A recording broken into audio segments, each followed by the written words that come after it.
ನಮಸ್ಕಾರ ಗೆಳೆಯರಿ, stock market Kannada ಚಾನಲ್ಗೆ ಸ್ವಾಗತ ಸುಸ್ವಾಗತ.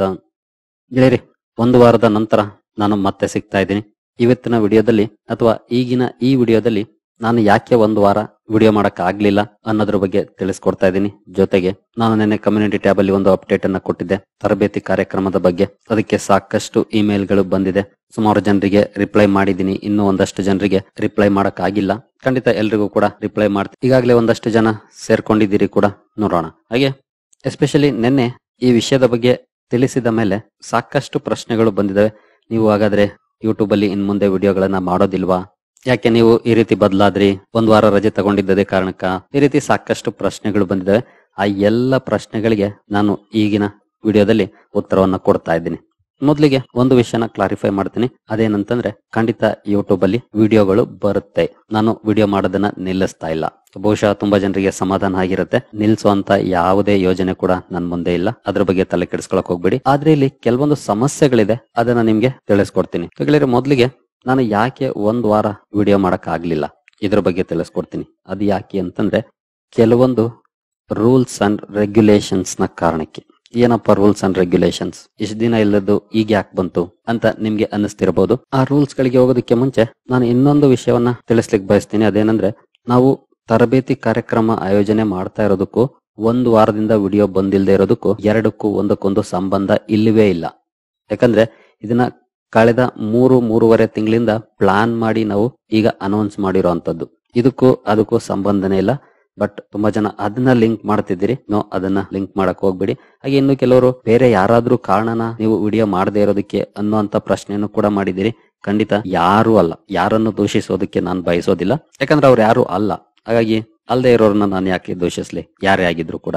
ಇನ್ನು ರೂಲ್ಸ್ ಅಂಡ್ ರೆಗ್ಯುಲೇಷನ್ಸ್ ವಿಚಾರಕ್ಕೆ ಬಂದ್ರೆ, ಒಂದು ವಾರದ ಮುಂಚೆ ಕೆಲವು ವಿಡಿಯೋಗಳಲ್ಲಿ ನಾನು ಮೆನ್ಷನ್ ಮಾಡಿದ್ದೆ ಕೆಲವು ನಿಯಮಗಳ ಉಲ್ಲಂಘನೆ ಆಗಿದೆ ಅನ್ನೋ ಕಾರಣಕ್ಕೆ ಒಂದು ವಿಡಿಯೋನ ತೆಗೆದಿದ್ದಾರೆ ಅಂತ. ಅದಕ್ಕೆ ಅವರು ಸರ್ಟೈನ್ ಉದಾಹರಣೆಗಳನ್ನ ಕೊಟ್ರು. ಒಂದು ಲಿಸ್ಟ್ ಅನ್ನ ಕಳಿಸಿದ್ರು. ಈ ಲಿಸ್ಟ್ ಅನ್ನ ನೋಡ್ಕೊಳ್ಳಿ, ಇದೇ ರೀತಿಯ ವಿಷಯನ ನೀವು ಮೆನ್ಷನ್ ಮಾಡಿದಿರಿ, ಅದಕ್ಕೆ ಅದು ನಮ್ಮ ನಿಯಮಗಳ ಉಲ್ಲಂಘನೆ, ಹಾಗಾಗಿ ತೆಗ್ದಿದೀವಿ ಅಂತ. ಆ ಲಿಸ್ಟ್ ಅನ್ನ ನಾನು ಕರತಲ ಮೂಲಕ ನೋಡಿ ಅರ್ಥ ಮಾಡ್ಕೊಳ್ಳಿಕ್ಕೆ ಪ್ರಯತ್ನ ಪಟ್ರು ಕೂಡ ಅಂತಹ ಯಾವುದೇ ವಿಷಯ ನನ್ನ ವಿಡಿಯೋದಲ್ಲಿ ಇರೋದು ನನಗೆ ಗೊತ್ತಾಗ್ಲೇ ಇಲ್ಲ. ಇನ್ನು ಡಿಸ್ಕ್ಲೈಮರ್ ಅಂತೂ ಯಾವಾಗ್ಲೂ ಕೊಡ್ತಾ ಇರ್ತೀನಿ.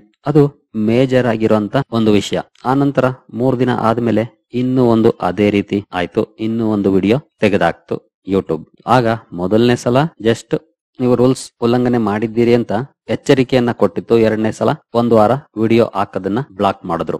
ಇನ್ ಕೇಸ್ 3ನೇ ಸಲ ಏನಾದ್ರೂ ಇನ್ನೊಂದು ವಿಡಿಯೋ ಅದೇ ರೀತಿ ಆಯ್ತು ಅಂದ್ರೆ 15 ದಿನ ಹಾಕೋ ಆಗಿಲ್ಲ, ಬ್ಲಾಕ್ ಆಗುತ್ತೆ. ನಿನ್ನೆ ಓಪನ್ ಆಗಿದೆ. ನಿನ್ನೆ ಕಾರಣಾಂತರದಿಂದ ನಾನು ಸ್ವಲ್ಪ ಬ್ಯುಸಿ ಇದ್ದೆ, ಹಾಗಾಗಿ ವಿಡಿಯೋ ಅಪ್ಲೋಡ್ ಮಾಡಕ್ ಆಗ್ಲಿಲ್ಲ. ಇವತ್ತು ಮಾಡಿದ್ದೀನಿ. ಕೆಲವೊಂದು ಬದಲಾವಣೆಗಳನ್ನ ನಾನು ಕೂಡ ಮಾಡ್ಕೊಂಡಿದ್ದೀನಿ. ಬಟ್ ಸ್ಟಿಲ್ ಗೊತ್ತಿಲ್ಲ ಏನಾಗುತ್ತೆ ಅಂತ.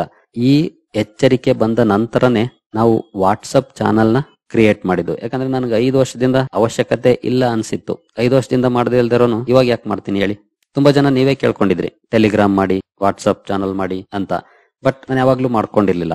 ಯಾಕೆಂದ್ರೆ ಅವಶ್ಯಕತೆ ಇಲ್ಲ ಅನ್ಸಿತ್ತು. ಬಟ್ ಈಗ ಈ ರೀತಿ ಬದಲಾವಣೆಗಳಾದಾಗ ಏನಾಗುತ್ತೆ, ಅಟ್ಲೀಸ್ಟ್ ನಿಮ್ಗೆ ಆ ಮೂಲಕನಾದ್ರೂ ಅಪ್ಡೇಟ್ ಕೊಡ್ಬೋದಲ್ಲ ಅನ್ನೋ ಕಾರಣಕ್ಕೆ ನಾನು ಮಾಡಿದ್ದು. ಹಾಗಾದ್ರೆ ಯಾಕೆ ಈ ರೀತಿಯ ಸಮಸ್ಯೆಗಳಾಗ್ತಾ ಇದೆ ಯೂಟ್ಯೂಬ್ ಅಲ್ಲಿ? ನನ್ಗೊಬ್ನಿಗೆ ಆಗ್ತಿದ್ಯಾ? ಖಂಡಿತ ಇಲ್ಲ.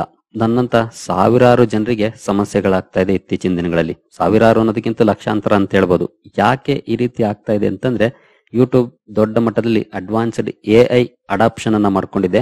ಆ AI ಯಾವ್ದಾದ್ರು ಒಂದು ವರ್ಡ್ ಇದು ಸರಿ ಅಲ್ಲ ಅನ್ಸಿದ್ರು ಕೂಡ ಈ ರೀತಿ ನಿಯಮ ಉಲ್ಲಂಘನೆ ಅಂತ ಸಮಸ್ಯೆಯನ್ನ ಕೊಡ್ತಾ ಇದೆ.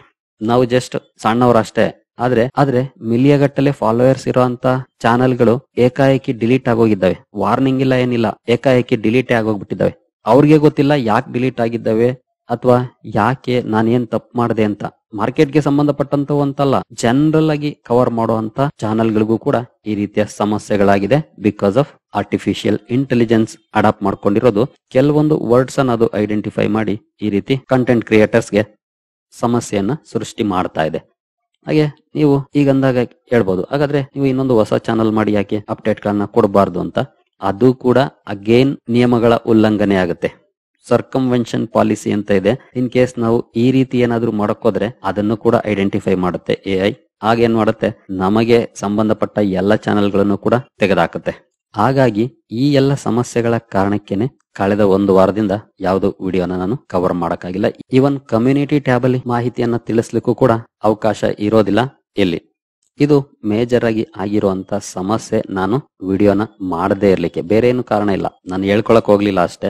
ಇದೆಲ್ಲ ಯಾಕೆ ಅನ್ಕೊಂಡ್ ಸುಮ್ನಾಗಿದ್ದೆ. ಯಾಕಂದ್ರೆ ಇನ್ನೊಂದೇನ್ ಗೊತ್ತಾ ತಿಳ್ಕೊಳ್ಬೇಕಾಗಿರೋದು, ನನಗೆ ಇಲ್ಲಿ ವಿಡಿಯೋ ಮಾಡಿನೇ ಸಂಪಾದನೆ ಮಾಡಿ ಜೀವನ ಮಾಡ್ಬೇಕು ಅಂತ ಏನಿಲ್ಲ. ತುಂಬಾ ಜನ ಕಮೆಂಟ್ ಮಾಡ್ತಾರೆ, ಅದನ್ನು ಕೂಡ ಲಕ್ಷ ಲಕ್ಷ ದುಡ್ಡು ಮಾಡ್ತೀರಿ ಅಂತ. ಸಾಧ್ಯನೇ ಇಲ್ಲ. ಹಾಗಂತ ಯಾರಾದ್ರೂ ಕನಸು ಕಾಣ್ತಿದ್ದೀರಿ ಅಂತಂದ್ರೆ ತಪ್ಪೋದು ಅಥವಾ ತಪ್ಪು ತಿಳ್ಕೊಂಡಿದ್ದೀರಿ ಅಂತಾನೆ ಅರ್ಥ. ಯಾಕೆಂದ್ರೆ ನಮ್ಮದು ಒಂದು ಲಿಮಿಟೆಡ್ ಆಡಿಯನ್ಸ್ ಇರುವಂತ ಸ್ಪೇಸ್. ನಾನು ಯಾವ್ದೋ ಎಂಟರ್ಟೈನ್ಮೆಂಟ್ ಚಾನಲ್ ಮಾಡ್ಕೊಂಡು ಮಾಡ್ತಾ ಇದ್ದೀನಿ ಅಂತಂದ್ರೆ ಖಂಡಿತ ಅವಕಾಶಗಳಿರುತ್ತೆ ಅಲ್ಲಿ. ಯಾಕಂದ್ರೆ ರ್ಯಾಂಡಮ್ ವ್ಯೂವರ್ಸ್ ಸಾವಿರಾರು ಬರ್ತಾ ಇರ್ತಾರೆ, ಸಬ್ಸ್ಕ್ರೈಬ್ ಮಾಡಿಲ್ಲ ಅಂದ್ರೂ ಕೂಡ. ಬಟ್ ನಮ್ಮ ವಿಚಾರದಲ್ಲಿ ಹಂಗಾಗೋದಿಲ್ಲ. ಇಲ್ಲಿ ಸೀರಿಯಸ್ ಲರ್ನರ್ಸ್ ಅಷ್ಟೇ ಬರೋದು.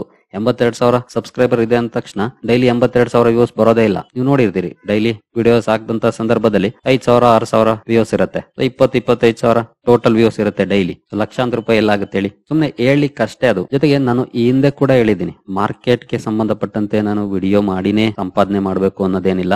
ನನಗೆ ನನ್ನದೇ ಆದ ಬಿಸ್ನೆಸ್ ಇದೆ. ಇನ್ ಕೇಸ್ ಬಿಸ್ನೆಸ್ ನಾನು ಕ್ಲೋಸ್ ಮಾಡಿದ್ರು ಕೂಡ, ನಮ್ಮ ಅಪ್ಪ ಸಂಪಾದನೆ ಮಾಡಿರುವಂತ ಜಮೀನಲ್ಲಿ ಹೋಗಿ ಕೃಷಿ ಮಾಡಿದ್ರು ಕೂಡ ನಾನು ಬಿಂದಾಸ್ ಜೀವನ ಮಾಡಬಹುದು. ಈಗಲೂ ಕೂಡ ಮಾಡ್ತಾ ಇದ್ದೀನಿ ಕೃಷಿನ, ಪಾರ್ಟ್ ಟೈಮ್ ಮಾಡ್ತಿದ್ದೀನಿ. ಅದನ್ನೇ ಫುಲ್ ಟೈಮ್ ಮಾಡ್ಕೊಂಡ್ರಾಯ್ತು. ಜೀವನಕ್ಕಂತೂ ಸಮಸ್ಯೆ ಇಲ್ಲ. ಹಾಗೆ ಇನ್ನೊಂದು ಇಂಪಾರ್ಟೆಂಟ್ ವಿಷಯ, ನೀವು ನಂಬಿದ್ರೆ ನಂಬಿ, ಬಿಟ್ರೆ ಬಿಡಿ. ನಾನು ಈ ಚಾನೆಲ್ ನ ಶುರು ಮಾಡಿದ್ದು 2020ರಲ್ಲಿ. 2020ರಲ್ಲಿ ಚಾನಲ್ ಶುರು ಮಾಡಿದಂತ ಸಂದರ್ಭದಲ್ಲಿ ಯೂಟ್ಯೂಬ್ ಇಂದ ಕಂಟೆಂಟ್ ಕ್ರಿಯೇಟರ್ಸ್ ಗೆ ದುಡ್ಡು ಬರುತ್ತೆ ಅನ್ನೋ ಕಾನ್ಸೆಪ್ಟೇ ಗೊತ್ತಿರ್ಲಿಲ್ಲ ನನಗೆ. ನೀವು ನಂಬಿದ್ರೆ ನಂಬಿ, ಬಿಟ್ರೆ ಬಿಡಿ. ಅದರಿಂದ ನನಗೆ ಪಡ್ಕೊಳ್ಳೋದೇನಿಲ್ಲ ಅಥವಾ ಕಳ್ಕೊಳ್ಳೋದು ಏನಿಲ್ಲ. 2022ರಲ್ಲಿ ನಾನು ಚಾನಲ್ ಶುರು ಮಾಡಿದ ಉದ್ದೇಶನೇ ಸಾಧ್ಯವಾದಷ್ಟು ನನಗೆ ಗೊತ್ತಿರುವಂತ ವಿಚಾರವನ್ನ ಕನ್ನಡಿಗರಿಗೆ ಹಂಚಬೇಕು ಅಂತ, ದುಡ್ಡು ಮಾಡ್ಬೇಕು ಅಂತ ಅಲ್ಲ. ಹಾಗೆ ನನಗೆ ಯೂಟ್ಯೂಬ್ ಇಂದ ದುಡ್ಡು ಬರುತ್ತೆ ಅಂತ ಗೊತ್ತಾಗಿದೆ 2022ರಲ್ಲಿ. ಆಫ್ಟರ್ 2 ಇಯರ್ಸ್, 2 ವರ್ಷದ ನಂತರ ನನಗೆ ಯೂಟ್ಯೂಬ್ ಕಂಟೆಂಟ್ ಕ್ರಿಯೇಟರ್ಸ್ ಗೆ ದುಡ್ಡು ಕೊಡುತ್ತೆ ಅಂತ ಗೊತ್ತಾಗಿದ್ದು. ಹಾಗಂತ ನನಗೆ ಅವಾಗ ತುಂಬಾ ಜನ ಸಬ್ಸ್ಕ್ರೈಬರ್ಸ್ ಕೂಡ ಇರ್ಲಿಲ್ಲ. 1000 ಸಬ್ಸ್ಕ್ರೈಬರ್ಸ್ ಇದ್ರು, ಬಟ್ ನಾನು ಮಾನಿಟೈಸೇ ಮಾಡಿರ್ಲಿಲ್ಲ. ಯಾಕಂದ್ರೆ ನನಗೆ ಗೊತ್ತಿರಲಿಲ್ಲ.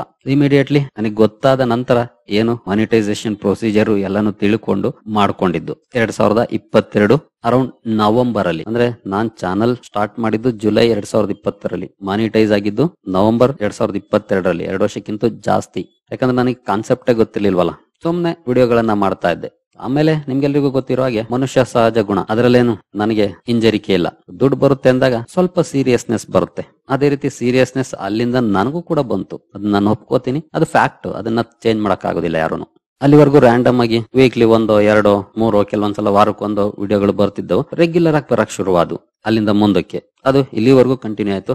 ಬಟ್ ಇತ್ತೀಚೆಗೆ 1 ವಾರ ಬ್ರೇಕ್ ಸಿಕ್ಕಿದ್ದು ನನಗೆ ಯೂಟ್ಯೂಬ್ ಕಡೆಯಿಂದ, ನನ್ನಿಂದ ಅಲ್ಲ. ಈ ಎಲ್ಲ ಕಾರಣಗಳಿಗಾಗಿನೇ ನೀವು ವಾಟ್ಸಪ್ ಚಾನಲ್ಗೆ ಜಾಯ್ನ್ ಆಗೋದು ತುಂಬಾನೇ ಇಂಪಾರ್ಟೆಂಟ್. ಯಾಕೆಂತಂದ್ರೆ ಇನ್ ಕೇಸ್ ಏನಾದ್ರೂ ಸಮಸ್ಯೆಗಳಾಗಿ ಇನ್ನು 2 ಇದೇ ರೀತಿ ಸಮಸ್ಯೆಗಳಾದ್ರೆ ಚಾನಲ್ ಡಿಲೀಟ್ ಆಗುತ್ತೆ. ನಂತರ ನಾನು ಹೊಸ ಚಾನಲ್ ಕೂಡ ಮಾಡೋ ಆಗಿಲ್ಲ. ಯಾಕೆಂತಂದ್ರೆ ಅದು ಕೂಡ ಸರ್ಕಮ್ವೆನ್ಷನ್ ಪಾಲಿಸಿ ಅಂಡರ್ ತಪ್ಪಾಗುತ್ತೆ. ಮಾಡಿದ್ರು ಕೂಡ ಅದು ಇರೋದಿಲ್ಲ, ಯೂಟ್ಯೂಬ್ ತೆಗೆದಾಕುತ್ತೆ. ಹಾಗಾಗಿ ಈ ಚಾನಲ್ ಅನ್ನ ಉಳಿಸ್ಕೊಳ್ಳೋದು ತುಂಬಾನೇ ಇಂಪಾರ್ಟೆಂಟ್ ಆಗುತ್ತೆ. ಅಥವಾ ನಾವು ಇದನ್ನೇ ಬಿಟ್ಟು ಬೇರೆ ಯಾವ್ದಾದ್ರು ಮೀಡಿಯಾ ಕಡೆ ಗಮನ ಕೊಡಬೇಕಾಗುತ್ತೆ. ಹಾಗಾಗಿ ಸಾಧ್ಯವಾದಷ್ಟು ವಾಟ್ಸ್ಆಪ್ ಚಾನಲ್ಗೆ ಜಾಯ್ನ್ ಆಗಿ. ರೆಗ್ಯುಲರ್ ವ್ಯೂವರ್ಸ್ ಅಷ್ಟೇ ಜಾಯ್ನ್ ಆಗೋದು, ನನಗೆ ಗೊತ್ತಿದೆ. ರೆಗ್ಯುಲರ್ ಅಪ್ಡೇಟ್ ಬೇಕು ಅನ್ನೋಂಥವ್ರು ಇನ್ ಕೇಸ್ ಆ ರೀತಿ ಏನಾದ್ರು ಸಮಸ್ಯೆಗಳಾದ್ರೆ ಅಲ್ಲಿ ನಿಮ್ಗೆ ಅಪ್ಡೇಟ್ ಅನ್ನ ಕೊಡ್ತೀನಿ. ಹಾಗಾಗಿ ಖಂಡಿತ ನಾನು ತರಬೇತಿ ಕಾರ್ಯಕ್ರಮ ಸ್ಟಾರ್ಟ್ ಮಾಡ್ತಾ ಇದ್ದೀನಿ, ಅದಕ್ಕಾಗಿ ವಿಡಿಯೋ ಮಾಡ್ತಿಲ್ಲ ಅಂತ ತಪ್ಪು ತಿಳ್ಕೊಳ್ಬೇಡಿ. ತರಬೇತಿ ಕಾರ್ಯಕ್ರಮ ಅದು 3-3.5 ತಿಂಗಳಿಂದ ಪ್ಲಾನ್ ಇತ್ತು. ಅದನ್ನ ಅನೌನ್ಸ್ ಮಾಡಿರೋದು ಈಗ. ಜೊತೆಗೆ ಅದು ಕೂಡ ಪ್ಯಾರಲಲ್ಲಿ ನಡೀತಾ ಇರುತ್ತೆ, ಇಲ್ಲ ಅಂತ ಏನಲ್ಲ. ಅದ್ರ ಜೊತೆ ಇಲ್ಲೂ ಕೂಡ ವಿಡಿಯೋಸ್ ಹಾಕ್ತಾ ಇರ್ತೀನಿ. ಏನು ಸಮಸ್ಯೆ ಆಗಿಲ್ಲ ಅಂದ್ರೆ. ಏನಾದ್ರೂ ಸಮಸ್ಯೆ ಆದ್ರೆ ನಿಮ್ಗೆ ಇರೋ ಸಮಸ್ಯೆನ ಎಕ್ಸ್ಪ್ಲೈನ್ ಮಾಡಿದೀನಿ. ಇದನ್ನ ನೀವೇ ಅರ್ಥ ಮಾಡ್ಕೊಳ್ಬೇಕು. ಇನ್ ಕೇಸ್ ಇನ್ನೊಂದ್ಸಲ ಏನಾದ್ರೂ ಇದೇ ರೀತಿ ಆಯ್ತು ಅಂದ್ರೆ ನೆಕ್ಸ್ಟ್ 15 ದಿನ ವಿಡಿಯೋಗಳನ್ನ ಹಾಕೋಕ್ ಆಗೋದಿಲ್ಲ, ಬ್ಲಾಕ್ ಮಾಡುತ್ತೆ. ಇನ್ ಕೇಸ್ 2ನೇ ಸಲ ಅದೇ ತಪ್ಪಾಯ್ತು, ರಿಪೀಟ್ ಆಯ್ತು ಮತ್ತೆ 2 ಟೈಮ್ಸ್ ಅಂದ್ರೆ ಚಾನಲ್ ಹೋಗಿ ಹಾಕ್ಸ್ಕೊಳುತ್ತೆ. ಸೊ ಸಾಧ್ಯವಾದಷ್ಟು ಅಪ್ಡೇಟ್ಸ್ ಬೇಕು ಅಥವಾ ಆಲ್ಟರ್ನೇಟ್ ಏನಾದ್ರು ಇದೆಯಾ ನಾನು ಹುಡುಕ್ತೀನ, ಅಟ್ಲೀಸ್ಟ್ ಅದನ್ನಾದ್ರೂ ತಿಳ್ಕೊಳ್ಳಕ್ಕೆ ಒಂದು ಮೀಡಿಯಾ ಬೇಕಾಗುತ್ತೆ ನಿಮ್ಮ ನಡುವೆ. ಹಾಗಾಗಿ ವಾಟ್ಸ್ಆಪ್ ಚಾನಲ್ಗೆ ಜಾಯ್ನ್ ಆಗಿ. ಅಲ್ಲಿ ನಿಮ್ಗೆ ಖಂಡಿತ ಏನೇ ಸಮಸ್ಯೆಗಳಾದ್ರೂ ಅಪ್ಡೇಟ್ ಗಳನ್ನ ಕೊಡ್ತೀನಿ. ಸರಿ ಗೆಳೆಯರೆ, ಗೊತ್ತಿಲ್ಲ ಈ ವಿಡಿಯೋಗೂ ಯಾವ್ದು ರೂಲ್ಸ್ ನ ಉಲ್ಲಂಘನೆ ಮಾಡಿದ್ದೀರಿ ಅಂತಾರೆ ಅಂತ. ವಿಡಿಯೋ ಅಂತೂ ರೆಕಾರ್ಡ್ ಮಾಡಿದ್ದೀನಿ, ನೋಡೋಣ. ಸರಿ ಗೆಳೆಯರೆ, ಈ ವಿಡಿಯೋ ನಿಮ್ಗೆ ಇಷ್ಟ ಆಗಿದೆ ಅನ್ಕೊಳ್ತೀನಿ. ಜೊತೆಗೆ ನಿಮ್ಗೆ ಇದ್ದಂತ ಹಲವು ಪ್ರಶ್ನೆಗಳಿಗೆ ಉತ್ತರ ಸಿಕ್ಕಿದೆ ಅನ್ಕೊಳ್ತೀನಿ. ಮುಂದಿನ ವಿಡಿಯೋದಲ್ಲಿ ಸಿಗೋಣ. ಅಲ್ಲಿವರೆಗೂ ಜೈ ಹಿಂದ್, ಜೈ ಕರ್ನಾಟಕ.